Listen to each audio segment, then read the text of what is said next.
Hello and welcome to Woodlawn Woods in County Galway. And As you can see, it's getting a bit dark here at the moment, so maybe it wasn't the best time to try and record this, but actually, this reading refers to light and darkness. So I'm just going to um, read a few verses from Matthew 4.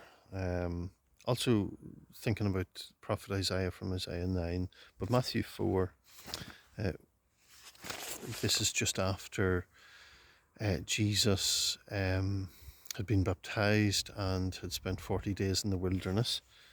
And it says he moved from his hometown Nazareth to the lakeside village Capernaum, nestled at the base of the Zebulun and Naphtali hills.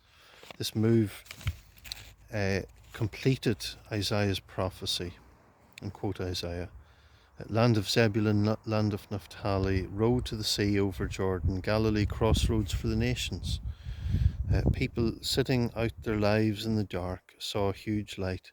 Sitting in that dark, dark country of death, they watched the sun come up. This Isaiah prophesied revelation came to life in Galilee the moment Jesus started preaching.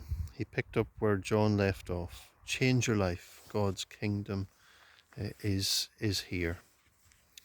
And so I just want to think about this setting that had changed over the centuries.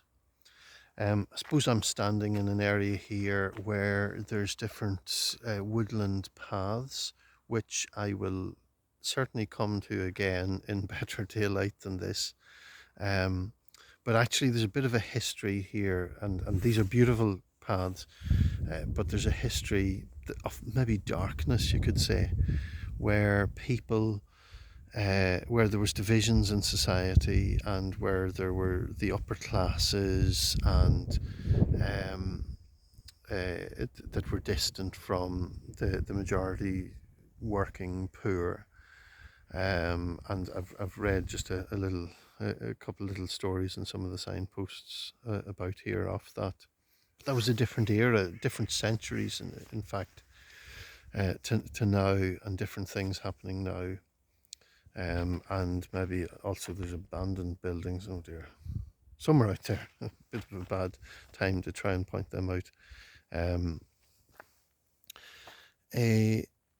And in the same sense, and it's useful to read Isaiah 9, because the prophet Isaiah was referring to different tribes of Naphtali and Zebulun and the area,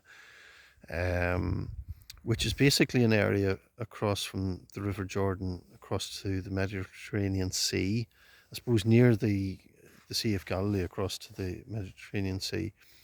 And he was referring to territories that were hundreds of years old, of particular divisions and conflicts had been fought over the centuries. And Isaiah was speaking at a particular time and making some sort of prophecy there. But then hundreds of years later again, that was fulfilled in Jesus coming into that area. And so instead of the darkness and the divisions, here was that prophecy being fulfilled in Jesus and him bringing his message of light into the darkness. Don't we prefer light than darkness?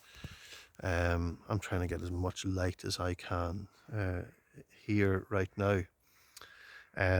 But Jesus' message of new life, of turning around, of repenting and believing the good news, or to use the message paraphrase, change your life, God's kingdom is here. That resonated and challenged the people around about him, but it resonated in the extent that just as he said that, it then tells us from this passage in Matthew 4 that he then called upon these first four disciples to follow him. And so they left their nets. They were fishermen. They left their nets and followed Jesus. And what a journey ahead these young men, probably late teens, stepped out to follow him, and what a journey ahead they had. Uh, God calls us in our time and place to step out and follow him, whatever that means. These are different times. Maybe we associate certain places with certain old times or what formerly happened in these places. But God has got new things. And I suppose as I stand here in an old place, there are paths here that are now nearly in complete darkness, that have an old history to them. But this is kind of the area where I'm planted for now anyway. And I guess I'll just have to get on with discovering, well, what is God's kingdom? What is God's life here and now? Wherever we are, whatever stage or situation in life, whatever circumstances, use it. Be open to God and say, hey, God, let your light be real in this setting. Now, just to finish, I've heard lights, or sorry, there's lights in the background. The train station is in the background here. And I've heard the noise that suggests that the barriers went down on the road beside it and that there would be a train coming. I'm trying to think if I can hear it. Maybe that's just a car coming. And this is at a bit of a crossroads, so the level crossing for the railway track and the road. And actually within I didn't deliberately time it like this, but within the reading, there is a reference to crossroads. I can't just find it now. In fact, I'm finding it very hard to read my copy of the scripture readings.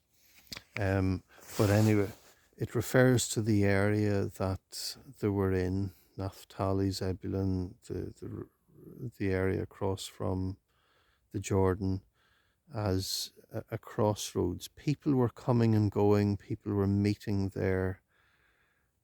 It might have seemed like an abandoned area, but there was a purpose there, and God was there, and this is where Jesus started his ministry. I am out in the countryside. I mean, I am living in a fairly, what might be regarded as a remote place.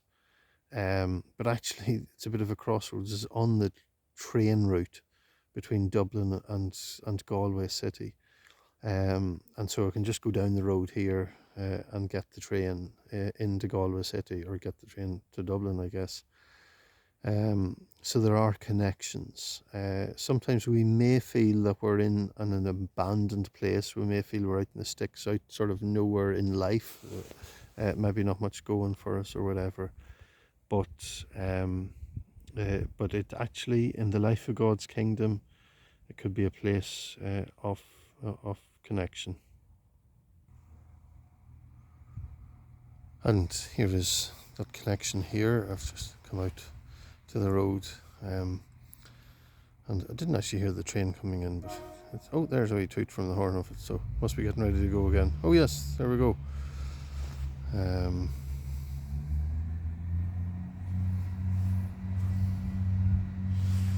It's on its way. It's in this dark place out in the countryside. There is a bit of life, there is connection, there are things going places.